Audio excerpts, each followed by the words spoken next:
Hello, welcome to my video, and in this series I'm going to explain the respiratory system from first aid and make it a lot easier for you, so you can watch this short video and then go read your text, because first aid is very high yield when it comes to your step 1 exam. So I'm going to start with the respiratory module, and for that I'm going to start with anatomy. In anatomy I'm going to do first cover the gross anatomy. Okay, in gross anatomy you know that there is a trachea, of course, and then it divides into two bronchi, and each bronchi opens into a lung, obviously basic anatomy, and this point is called carina or carina, whatever you choose to call it. This is left lung and this is the right lung. Okay, and so the left lung, we know that it is smaller because of the presence of a heart. Okay, and the right lung, it's bigger, and it has got it's further divided into three lobes, and it is divided into two lobes. The left lung is divided into two lobes and the right lung is divided into three lobes. So this is the upper lobe, this is the middle lobe, and this is the lower lobe. This is the upper lobe and this is the lower lobe. It doesn't have a middle lobe, but it has a remnant of the middle lobe, which is in the form of a linguella, which is a tongue-shaped structure that is a part of the left upper lobe. So what I'm going to teach you right now is about gross anatomy. We refer to the page of first aid. Here we can see that in this page we see that it has got the right lung has got a horizontal fissure and an oblique fissure, whereas the left lung has only got an oblique fissure. On the other hand, we can also see that the pleura, it doesn't stop with the lung, it extends way beyond the lungs up to an 8th rib, right? Up to 8th rib it extends. But however, the lungs are ended way in the up to between 6th and the 7th rib, which is going to be our 6th intercostal space. And on the back we can see that middle lobe only forms a very small part of the right lung, whereas most of the back side of your chest is covered by upper lobe, and a large part of it, a small part is covered by the upper lobes and the large part is covered by the lower lobes. So when you auscultate, when you have to auscultate the lower lobes, you always prefer the back. And now we see that this is so general correlates of the anatomy would be that how is the pulmonary artery related to the bronchi of each of the lungs. First it gives us a mnemonic, which is RALS, right? RALS. Like RALS mean that right anterior, left superior. It is the relationship of the pulmonary artery to the bronchus, okay? And it is right anterior and left superior. There is a posterior, okay, left superior, I'm sorry. And it also gives us correlations of the carina. Okay, and let me explain you what is the correlation of the carina. So what happens is that this is the aorta, okay? This is the aorta. Let me draw it again, okay? So the aorta is anteriorly present like this, and then it goes behind the carina and it becomes like this. So aorta is present anteriorly to the carina, the ascending aorta. So pathologies of the ascending aorta will affect carina and vice versa, whereas the left bronchus is present on the anteromedial aspect of the aorta, or carina is present on the anteromedial aspect of the descending aorta. So we have to also take this fact into account, that we can find out where is the pathology lying, and it can affect the part of the carina or the bronchus. Okay. Now we are going to start with the further division of the bronchi. As you know that there are three lobes of the right lung and there are 2 lobes of the left lung. So the right lung gets about 3 secondary bronchi, because this large primary bronchus divides into 3 secondary, which ultimately end in respiratory bronchioles. Respiratory bronchioles. Now these respiratory bronchioles mark the end of your conducting a part of the lungs. Up till here, there was no sort of gaseous exchange taking place, alright? Except for the respiratory bronchioles. Respiratory bronchioles, you know, when we see the word bronchi, we don't immediately have to rush into that fact that there exists no gaseous exchange. The respiratory bronchioles are called respiratory bronchioles for a reason, because they have gaseous exchange in the only part of the conducting airway that is up to the bronchioles that is involved in gaseous exchange. Now, after the respiratory bronchioles, we have respiratory bronchioles.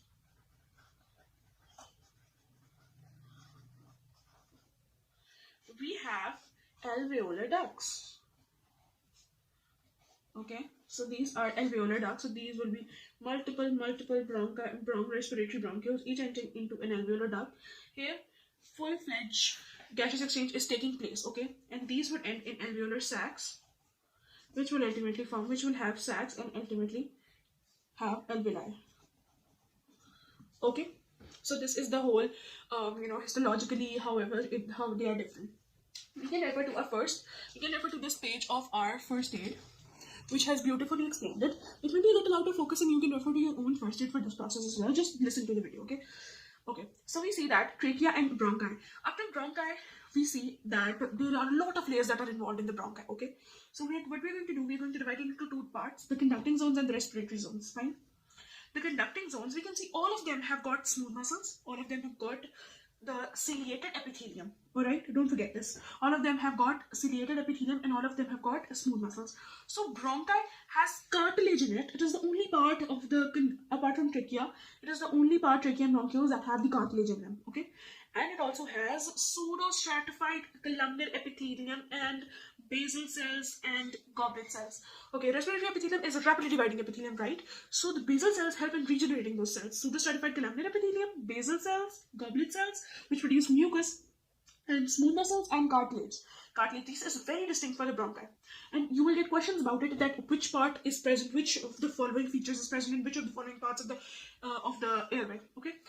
Second, we have the cartilage ends here. The goblet cells end here. The basal cells end here, right? But cilia don't end. Cilia and the other cells are now being replaced by club cells. We have to understand that in bronchioles specifically, there are going to be club cells. Okay, bronchioles have club cells, bronchi have basal cells and goblet cells.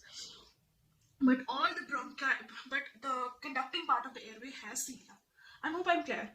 And the bronchioles and the terminal bronchioles and the respiratory bronchioles, all of them have got smooth muscles. Okay, smooth muscle, we just agreed that smooth muscle is present everywhere except for the alveoli. Okay, smooth muscle is present all the way. So bronchioles, what they don't have as compared to the bronchi, they don't have cartilage. They don't have pseudostratified columnar epithelium. They don't have goblet cells. They don't have basal cells. But what do they have? They have smooth muscles. They have ciliated epithelium, and they have, what was the specific for bronchioles? The club cells. Club cells are present. And then we have the terminal bronchioles, right? Terminal bronchioles. What do they have? Now you see, they have club cells, they have smooth muscles, and what is the difference? And they have cilia, and what is the difference? The difference is in the epithelium. The epithelium has gotten squamous. The epithelium has gotten cuboidal. You have to note that the change in the epithelium, how it's changing. First it was pseudostratified, then it got columnar, and then it got cuboidal.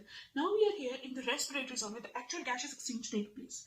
You have to note that there is no cilia here. Okay, the function of the cilia, which is a mucociliary. It is a mucociliary escalator. Okay, it clears the mucus and the debris from the lungs. So no debris in the respiratory zone. The conducting zones have already cleared it. No mucus reduction by the goblet cells. It's already been done.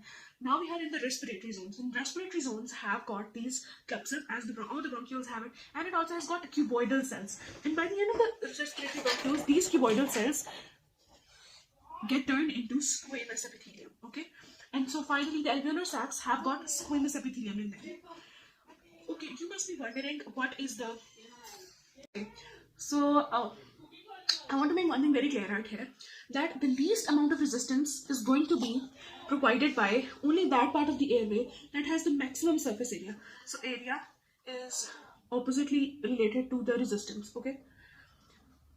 You must wonder that trachea, oh my god, trachea has the highest surface area, the airway resistance must be the least, but that is not the case.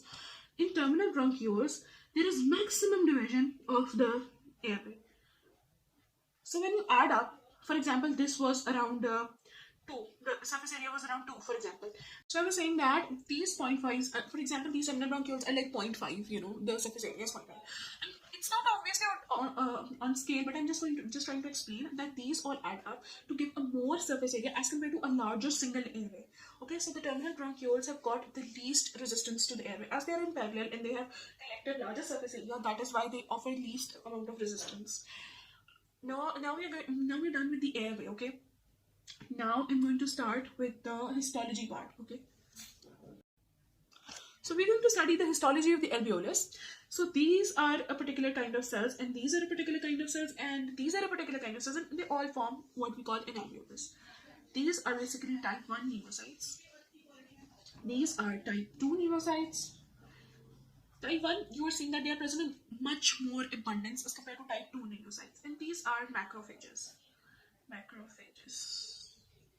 Okay. And this, you might ask is air. So this is the airway. This is the rest of it is parenchyma, and there is a network of alveoli that is present throughout the lungs. Between these alveoli is the capillaries, because gaseous exchange take place. Here is the air and here is the blood, and gaseous exchange take place via type 1 pneumocytes. They help basically in the gaseous exchange between blood and air. These are the macrophages. All the debris that gets passed into the, whether they are dust particles or whatever, they get trapped into the macrophages. And in heart failure, when there is cardiogenic edema or the capillaries rupture because of the increased pressure, and the RBCs are released, they engulf these and become hemofibrillate macrophages. Then type 2 pneumocytes are present. They consist of multiple lamellar bodies which are the endoplasmic reticulum that produces a substance called as surfactant. Surfactant, what is surfactant, you might ask? It is basically a very lecithin-based compound that is present in the alveoli. It lines the surface of the alveoli, and what is the function of the surfactant? Reduces the surface tension, and you might ask what surface tension is. Surface tension, in simple words, is the ability of the alveoli to collapse back once the air moves out. On expiration, when the air moves out, this alveoli tends to collapse because it is just a spread of tissue, right? So it tends to collapse inward. But what happens is that when the surfactant is present, it prevents the alveoli from collapsing together. It keeps it open and for the incoming air. So what happens is that when a lung has a proper amount of surfactant, which reduces the surface tension, the lung is said to be compliant. Compliant with the. Going to study what is NRDS, neonatal respiratory distress syndrome. Neonatal respiratory distress syndrome is because of the lack of surfactant that leads to neonatal respiratory distress. Okay, so this is the basic concept. In neonatal respiratory distress, it occurs in three kinds of women. It occurs in three kinds of babies, which are premature. And there is increase in the surfactant production, which is mainly composed of lecithin, in the later part of the pregnancy. So we determine the neonatal respiratory maturity by lecithin sphingomyelin ratio, because in the amniotic fluid, because as the lecithin increases, we know that there is more amount of surfactant that is being produced. So lecithin sphingomyelin ratio, which is ideally to be greater than 2, and it is healthy later. And you can see in the graph present in the first aid that how it goes. And the second type of patients the second type of neonates are those born to the diabetic mothers, because diabetes results in a greater amount of fetal insulin. Fetal insulin has a role in decreasing the level of surfactant, and because of increased fetal insulin. And the last part is the C-section, because it is said that normal delivery induces a kind of a stress that results in production of surfactant. As decreased stress, decreased surfactant. And therefore, all of this results in a greater amount of surface tension, resulting in neonatal respiratory distress syndrome. It will appear in the form of ground glass opacities on lungs, which is very characteristic for NRTS. And the other thing is that you have to, in case of premature birth or in case of any of these factors, you have to give mother steroids, which will cause fetal lung maturity. And the last thing is that you can give supplemental oxygen, and it has got many other implications and complications for the patients, like retinopathy of prematurity and intraventricular hemorrhages because of the very weak germinal matrix of the neonates. And lastly, bronchopulmonary dysplasia. We're going to study the embryology. You have to know some facts for sure. That respiratory reticulum begins in 4th week. 4 for the respiration, and it has 5 stages. And first, it gives us a very good mnemonic. Every pulmonologist can see alveoli. Okay. Now, the most important thing that we need to understand about each and every phase is that what kind of structures have formed in each of these phases. Okay, we'll get to the durations later, because durations are a bit tricky to learn, right? And so we're going to learn what kind of structures are formed in each phase. So you have learned this mnemonic, and I'm going to give you another mnemonic. TTSA. Okay, TTSA, whatever, TTASA. Okay. So in embryonic phase, the lung diverticulum develops, the trachea develops, okay, and we know after trachea there is bronchi develop, and after bronchi we have secondary bronchi, and after that tertiary bronchi, okay. So this is tertiary bronchi, okay. So the first T belongs to the tertiary bronchi. And you guessed it right, in the pseudoglandular phase, the second T belongs to, after tertiary bronchi, there is going to be terminal bronchi. Okay, so terminal bronchi. After terminal bronchi gets divided into respiratory bronchiole respiratory bronchiole gets divided into alveolar ducts. So this A is for alveolar ducts, and later on these ducts get divided into these ducts get divided into sacs, alveolar sacs or terminal sacs. These terminal sacs have S, and then this S gets another A, which is the alveoli. Because okay, I'm going to and in the canaliculated space, we can see that there is the secondary type. This is a very modest and this is a very prominent network. Okay, pseudoglandular. This is pseudo. This is fake vascular. This is the actual vascular. Okay, this is prominent. And sacs become alveoli when septations develop. Okay, we have to note. We have to also take into account this point that the pneumocystis develop. Pneumocystis development time is 20 weeks, and capability of respiration and the viability of fetus comes around 25 weeks. Alright. Next up we have the diaphragm. You can see the diaphragm has a central tendon, and you have got three levels, T9, T8, and T12. At the level of T8 we can see inferior vena cava, and along with it there is right phrenic nerve. And in T10 we have vagus nerve and esophagus, and in T12 we have aorta and thoracic duct with an azygous vein. This diagram will help you clearly identify all the structures in your questions. Okay, now we have to learn the supply of the diaphragm, and it is going to be by C3, C4, and C5. Okay, so we're gonna start with the congenital lung malformations, and they're in the form of bronchogenic cysts and lung hypoplasia. Hypoplasia is just the poorly developed lungs. It can be either because of a congenital sequence, like Potter sequence. We can see because of the amniotic fluid and the amniotic fluid problems, and with bilateral renal agenesis if lung hypoplasia is present, and because of the Potter sequence, and because of the oligohydramnios. And the other cause could be, it can be a hernia. It could be a diaphragmatic hernia, because this is diaphragm, and if there is a hernia and all the gut loops come into the chest, so there is less space for the lungs to develop, right? There is a crappy diagram to explain it.